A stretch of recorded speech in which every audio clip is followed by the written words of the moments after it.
So much, Elizabeth. So exciting to see those grant opportunities. I saw the connectivity one, and that's an incredible opportunity. So, well, thank you all for being here today. I'm going to share my screen.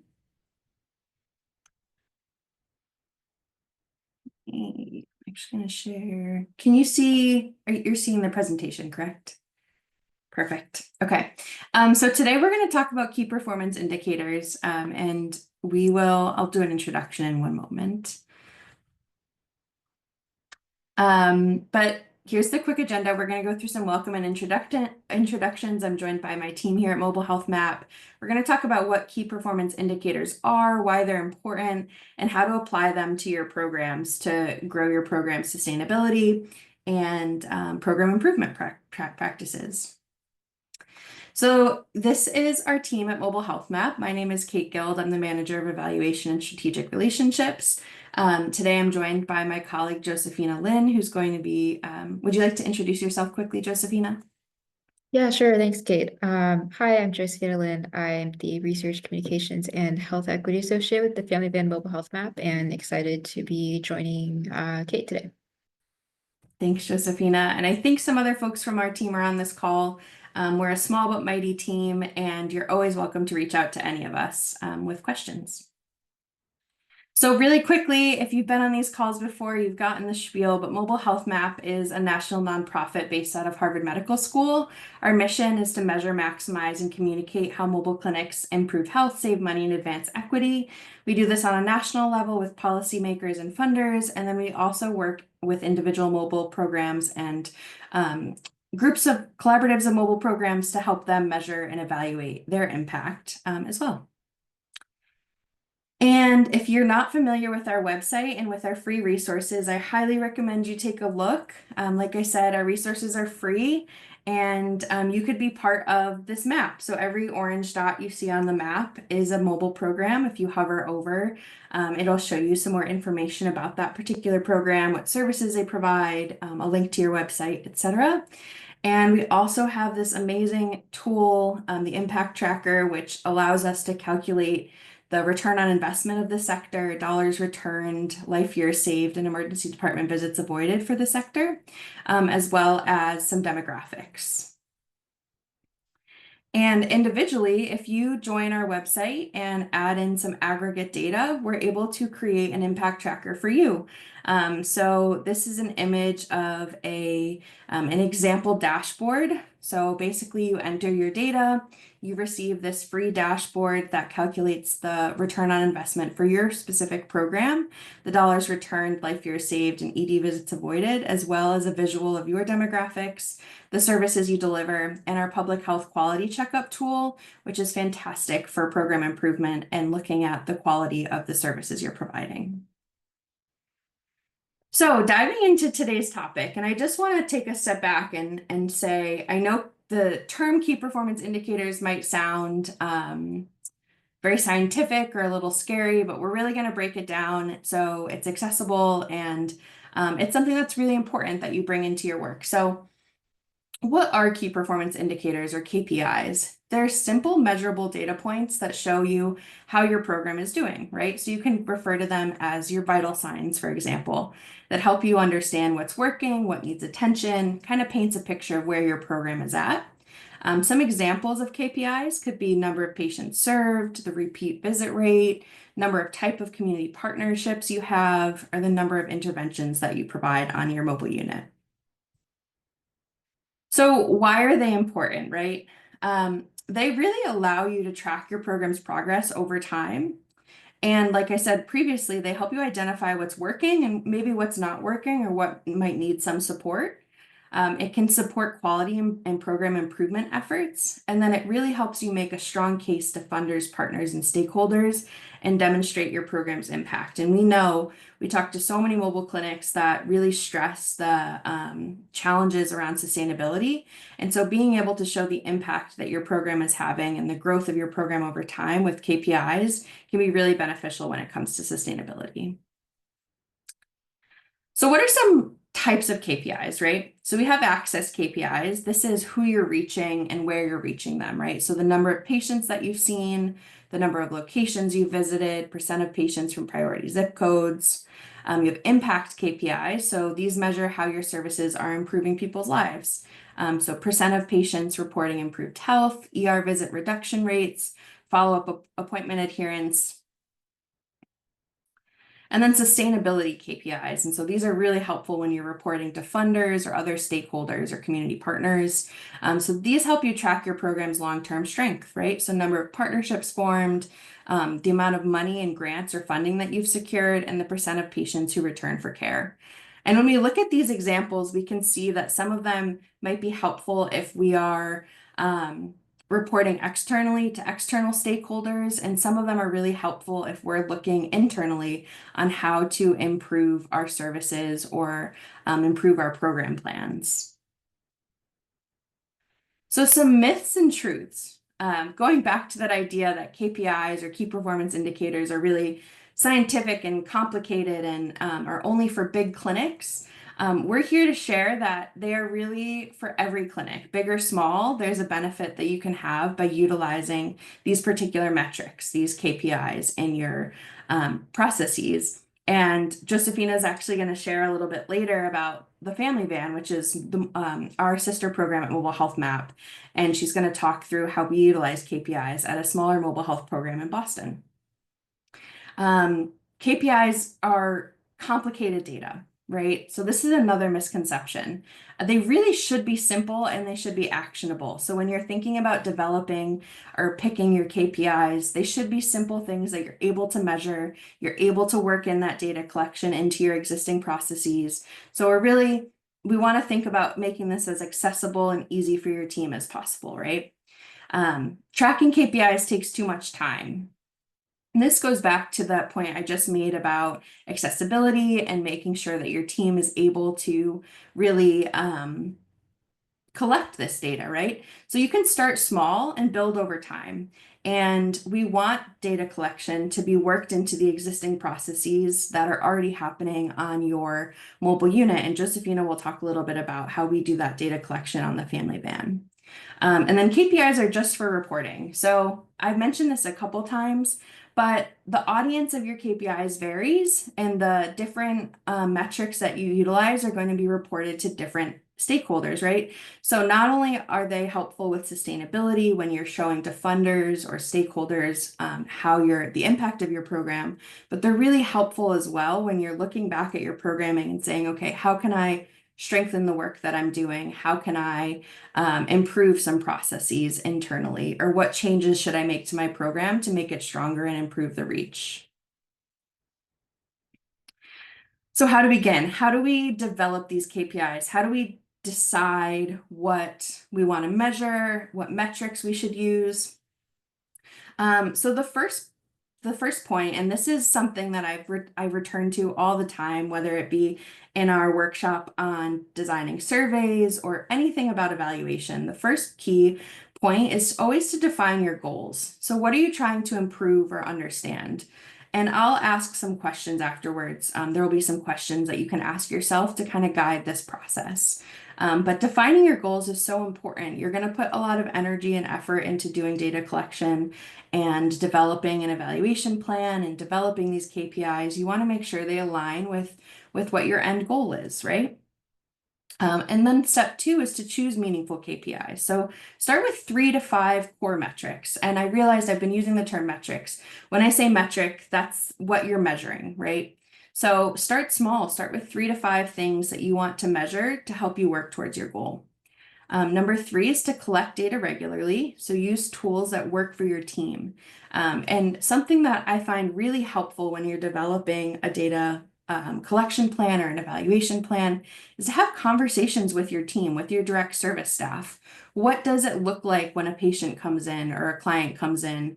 What are those opportunities for data collection? How can we work data collection into the processes that already happen, right?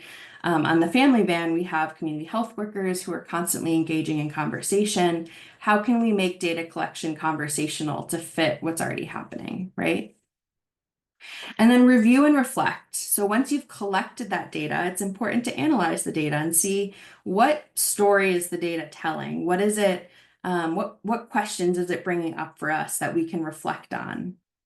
And then finally, take action, right? So many times we do data collection and then we're left with a bunch of numbers or a bunch of quotes and qualitative data, but we don't do anything with it. We're putting energy and time into collecting this data. So let's make sure that we do something with it. What will this data inform? What changes could we make to our programming? Or what story do we want to tell with this data? So I've created just this really quick visual to kind of go over what we just talked about. And there's 5 steps, right? So you're going to define your goals and you're going to define those KPIs. You're going to collect that data. You're going to analyze the data. You're going to review and reflect on that data to learn from it. And then you're going to act on it. So you're going to make those changes, implement new strategies, or really tell a story and create a visual for that data. So how to choose the right KPIs. This is going to that define piece when we're thinking through what are our goals, right? So these are questions that I encourage you and your team to ask yourself. And if you have an advisory board or an advisory council, these are great questions to bring to them as well. What story are we trying to tell, right? So we can start with, what are we trying to improve? Are we trying to reach more people? Are we trying to offer more services, improve health outcomes, build stronger partnerships? Again, this is a really great exercise. You can literally take these questions and write out your answers to these questions, and it's a great exercise to think through how you want to do that data collection and what those KPIs may be. Another great question is, what do we already track? Do we have data we're not using yet, or what's easy for us to collect regularly? Again, we want to make this process as simple and accessible as possible. So a lot of times you're already gathering data, or your community health workers are already engaging in conversations and getting a lot of information. How can we standardize that in a way with these KPIs to make your data collection more meaningful and impactful to your program? What would help us tell our story? And this storytelling piece is so important. And our communications team at Mobile Health Map Michelle does such a fantastic job of storytelling. And Josephina is going to show you some visuals and ways that you can utilize your KPIs in storytelling. But it's a really important question to ask early on. What would help us tell our stories, right? So what do partners, funders, or leadership want to know? And what data would show the value of what we do? How can you utilize data? How can you utilize these metrics and indicators to tell the story that you want to tell from a sustainability perspective, from an impact perspective, et cetera? What would help us learn and grow? Where do we want to get better? What do we want to test or try? Is there a specific question that you've been having about your services or the reach of your services? And how can you utilize data to help you answer that question? And again, I really want to highlight with this tip at the bottom, start small with 3 to 5 KPIs that align with your top goals. You can always add more. You can always go back and change them over time, but start small. This isn't something that should be overwhelming or pushing your team over the edge, right? We know in mobile health, many times we are underfunded, overworked, understaffed. So how can we work these processes into what we're already doing to make it sustainable? Because it is so important to the success of your program. So I'm going to pass it over to Josephina to talk about how to apply what we've just talked about in a real world setting. Thanks so much, Kate. So now we'll move into one example of what collecting KPIs can look like in a mobile setting, using the family van as an example. So we'll review what KPIs the family van tracks, how we decide what to measure, some considerations when tracking KPIs, and how we use KPIs in our team. And this is just one example of how we track our information in a mobile setting and some questions that come up for us, but every team and every community is different, and everyone has different metrics that best capture the work that your team is doing. Next slide. So as Kate mentioned, the Family Van is Mobile Health Map's sister program, and we actually started before our national network at Mobile Health Map. We're a mobile health clinic that was founded in 1992 and has been providing free health services in Boston's historically under-resourced communities. And for the past 33 years, our services and how we track them have really evolved. When the Family Van first started, we were providing maternal and infant health services. And today we provide a wide range of preventive health screenings, such as for blood pressure, blood sugar, and cholesterol. And as you can imagine, the data that we capture have also evolved over time. And this is a picture of our amazing van driver, community health worker, Gigi, who's been working at the Family Van for over 10 years. Next slide. So measuring KPIs starts by thinking about what matters most to your program. And for the Family Van, our goals center around educating, counseling, and assisting community members, as well as really meeting clients where they are and cultivating trust and humility in our relationships. And we know that we're making an impact in these areas, but how do we show that we're making an impact? And that's where these metrics that Kate was sharing about come in. By connecting our goals to specific data and specific measurements, we can track how our work is really helping the community in tangible ways. And for example, one KPI that we measure is the percentage of clients who show improved blood pressure after visiting our van multiple times. And getting at this question requires a few specific data points that we'll talk about. Next slide. So there's different ways that you can track your KPIs. The Family Van, we track our data digitally. So our community health workers log client information into an online system called RedCap, which is a secure data collection tool. And when the Family Van first started, we used paper forms. Then we kind of naturally transitioned to a different online tool. And then we finally started using RedCap about 6 years ago. And using this online system has allowed us to track our data in a more streamlined way because we have all of our information in one place, and we can use it for our reporting. And clients also get a unique ID number so that we can help them monitor their health numbers over time if they come to the van for multiple visits. That said, what matters most is finding a system that works for you. And as Kate mentioned, every clinic and community program is really different. So thinking about what systems you can implement that kind of fit easily into your workflow. You might use Excel or paper forms or something that's more customized. Anything that fits your team's capacity and protects client confidentiality and supports your ability to understand your impact um, is going to be a sustainable system. Next slide. So that was a little bit about how we track our KPIs, and now we'll move to sharing about what key information we collect about our services to demonstrate our impact. So we have two main forms that we complete when a client walks onto the van. We have a client information form and a health screening form. So in the client information form, we track demographic information such as the client's location, where they're coming from, their race and ethnicity, their health insurance that they use, whether they have a primary care provider, when they last saw a doctor or dentist, where they normally go for regular care, whether it's a community health center, urgent care, hospital, or an emergency room. And these metrics help us understand patterns in access to care and also identify gaps in services that exist in the communities that we're serving. And then we also have a health screenings forum where we track data on services that we provide, such as blood pressure, blood sugar, cholesterol screenings. We also do emotional stress screenings at the Family Van, and we have memory and health aging screenings that we administer.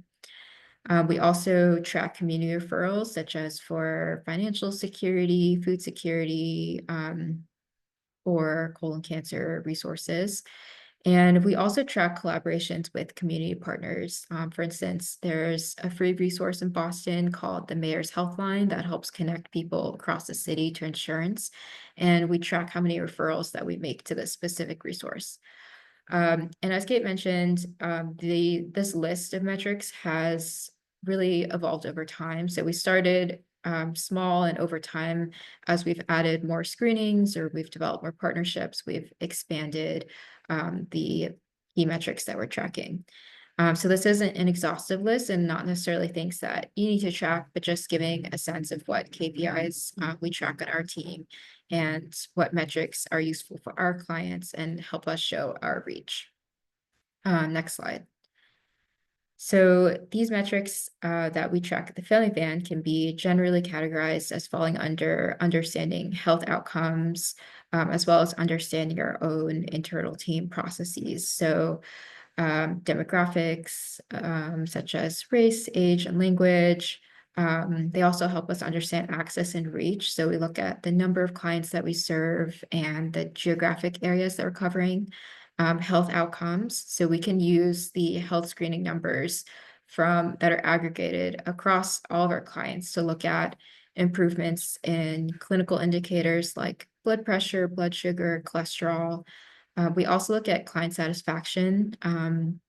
So how are clients experiencing our services?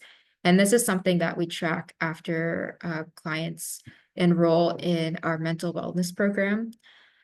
We also look at health equity. So what clients and communities are we serving? And do they have access to insurance, or are they a historically under-resourced community? So when we look at data across all the clients we're serving, we're making sure that we're providing care that's equitable and accessible. And we also can look at operational efficiency. So thinking about how many screenings that we're performing or how many referrals that we're making over time. And so you can see how the specific metrics that we track tie into the broader goals as a program that we shared. And again, this will be personal depending on your own clinic's mission and goals and current projects. Next slide. So once we've established what KPIs we want to track, we also think about how will we actually measure what we care about. And the way that we frame questions really shapes the kind of data that we get and also the kind of analysis or conclusions that we can make later on. For example, say we want to track income to understand what communities we're serving. All of these categories listed here relate to household income, but each question leads to a different type and level of data. So we could ask people to describe their income in broad terms, like we could ask them to kind of self-identify as lower, middle class, or wealthy, or we could ask specific income ranges like 25,000 to 40,000, or we could ask for an exact dollar amount. And all three types of these questions would give us income data, but again, each one leads to a different type of data. So it's important for us to think about how we're asking questions and what kind of information do we actually need. And using the family van as an example, ultimately, we do want to understand how we're serving specific communities across Boston. And part of answering that question involves understanding our clients' socioeconomic status. At the same time, we really focus on collecting information that's most useful for our clients. And for us, asking questions about income can sometimes feel disruptive in conversations. So we use insurance status as a proxy to get at this. So knowing whether someone is uninsured or maybe on public or private insurance gives us a way to understand some of the socioeconomic context of our clients without asking about financial or sensitive questions directly. And so that's something that we prioritize in our metrics, gathering data that we can share back to our clients and that's useful for them. And in this picture, you can see one of our clients with their health screening card. So in addition to tracking our data and KPIs on our digital form. We give them these physical screening cards that they can carry with them. And this client here, you can see, has visited the van many times and has kept her card with her to track her blood pressure and blood sugar numbers. Next slide. So now that we've established how we track our KPIs, what do we do with this information? And Kait introduced a wide range of uses for KPIs. At the Family Van, we review our data each month as well as each year and try to get a picture of how our services are doing and how we're serving the community. So one of the ways that we use this information that we collect is to analyze trends. For example, this graph on the left shows the number of screenings that our team performed each month of the 2024 fiscal year and the breakdown of these screenings. So how many blood pressure, blood sugar, and cholesterol screenings that we performed each month. And this is really helpful for us to understand things like what times of year are the busiest for our team, or if there's an increased need for a particular service that we're providing.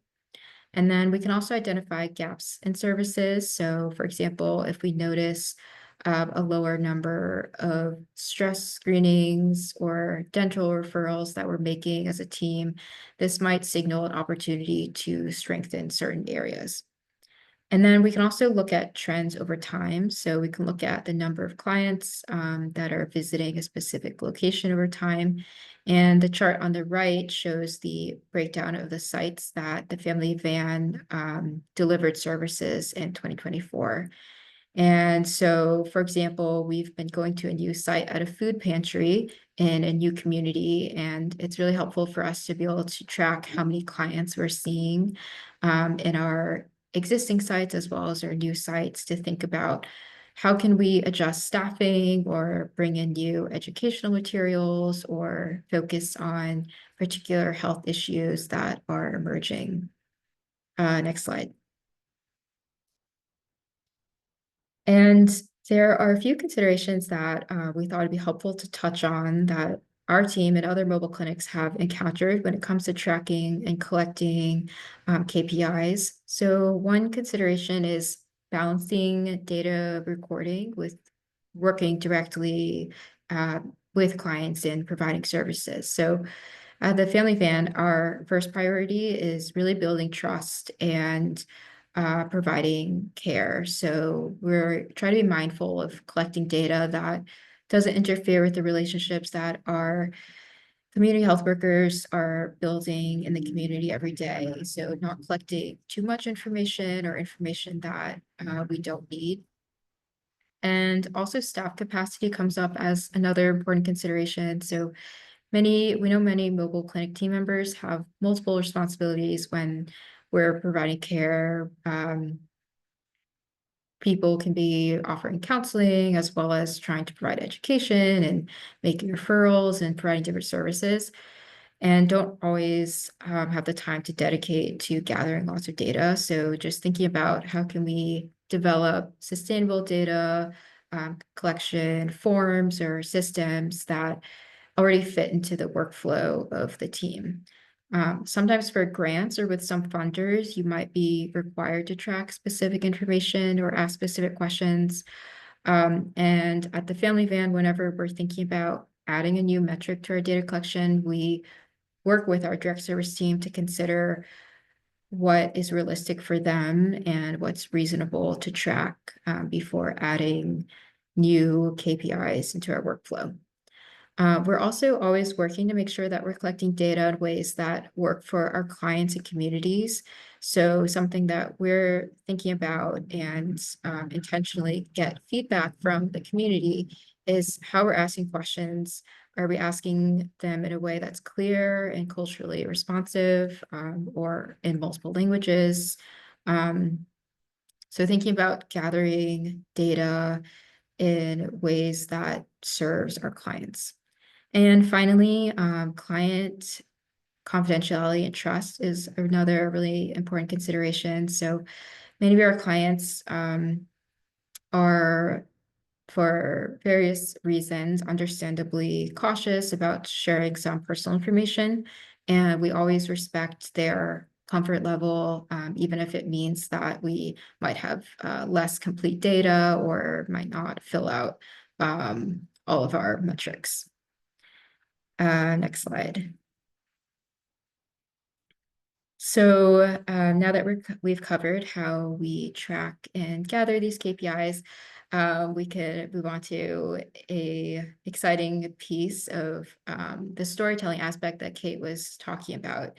How can we use these KPIs in a way that shares the amazing work that we're doing as mobile clinics? So KPIs aren't just numbers. They can really help us bridge the services that we're providing and our broader mission. They really help us communicate our values to other external people, such as funders.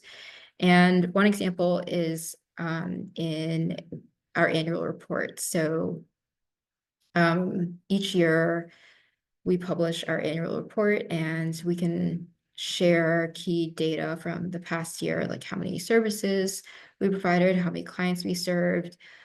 We can share charts that really help us highlight key numbers and overall show the impact that we're making in the communities that we're serving.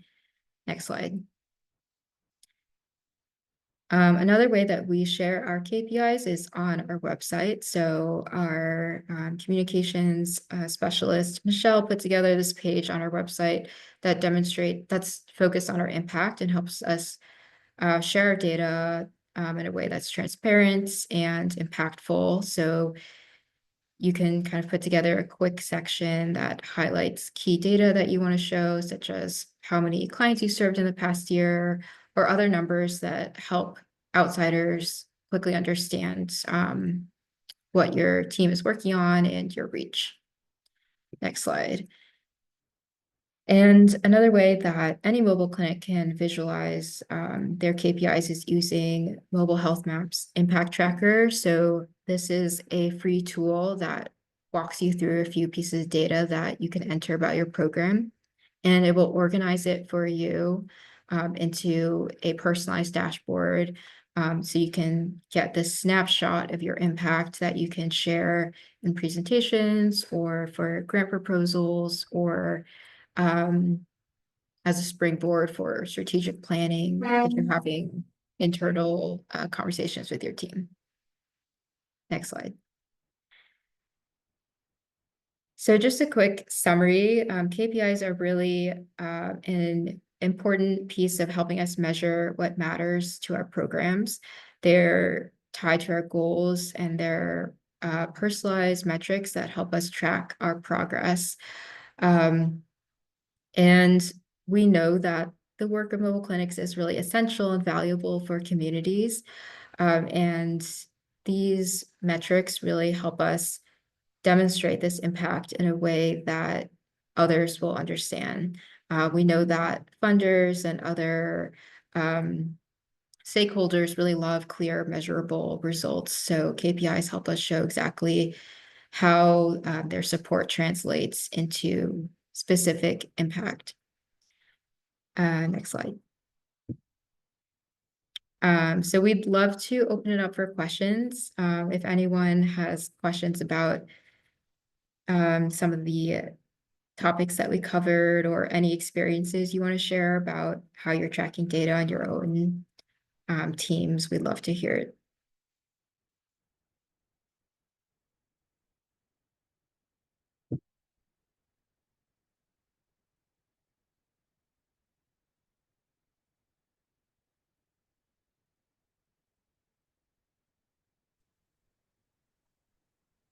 Good afternoon, everyone. Thank you for this information. It's incredibly helpful. My name is Robert Duramo. I'm from UVA Health. I was looking at that slide of the dashboard that it sounds like that we could sign up for and get those numbers. When you're looking at the dollars returned or the ROI, that like it was 20-to-1 ratio, where are those numbers kind of coming from? Or can you speak to a little bit about the um, kind of where that's pulling from?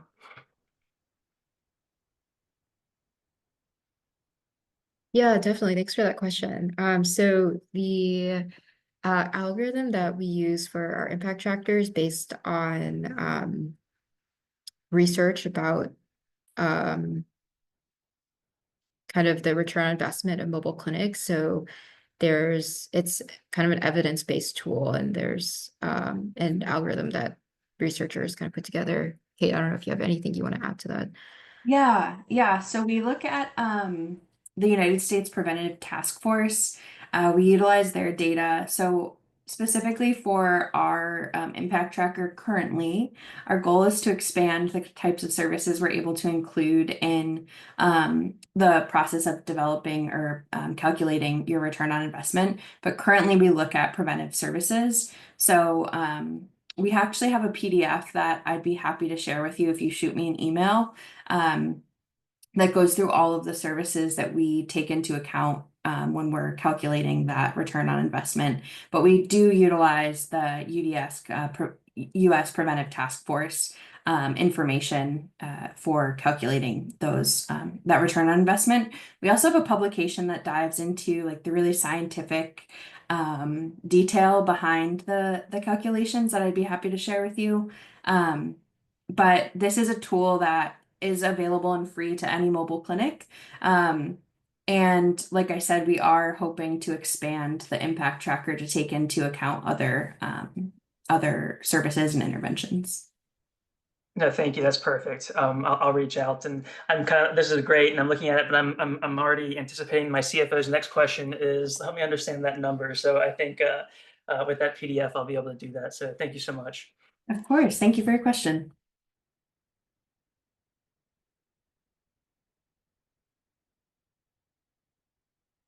And we're always open to meeting with folks. And I know the association also offers some guidance, but reach out. And if you want to talk through like your specific program and how to maybe what are some of those questions that you could ask your team in developing or deciding on KPIs and what metrics you want to track. Josephina and I and our team at Mobile Health Map, and like I said, I'm sure the association are more than happy to talk with you and walk through that process together. So you have our emails here. So I encourage folks to reach out. But yeah, we'd love any other questions or thoughts that have come up today, if there's anything.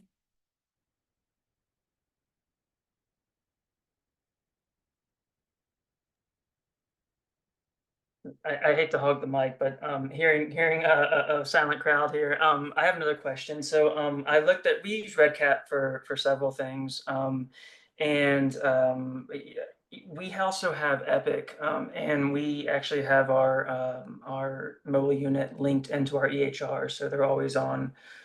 They're always using the same laptops and documenting the same in Epic, and so we typically pull kind of our data from there. I was wondering, are you guys also on some type of EHR and chose to use RedCap for any reason, or is it because it's two separate systems?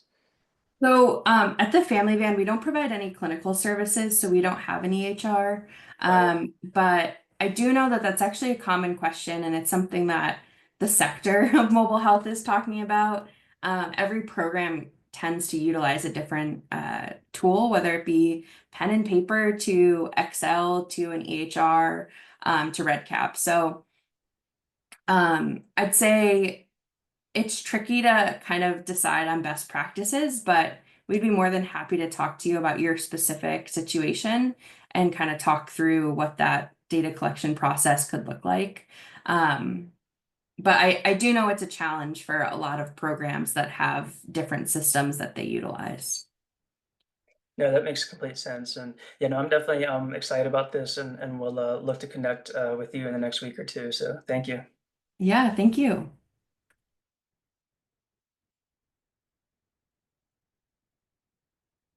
Any other questions?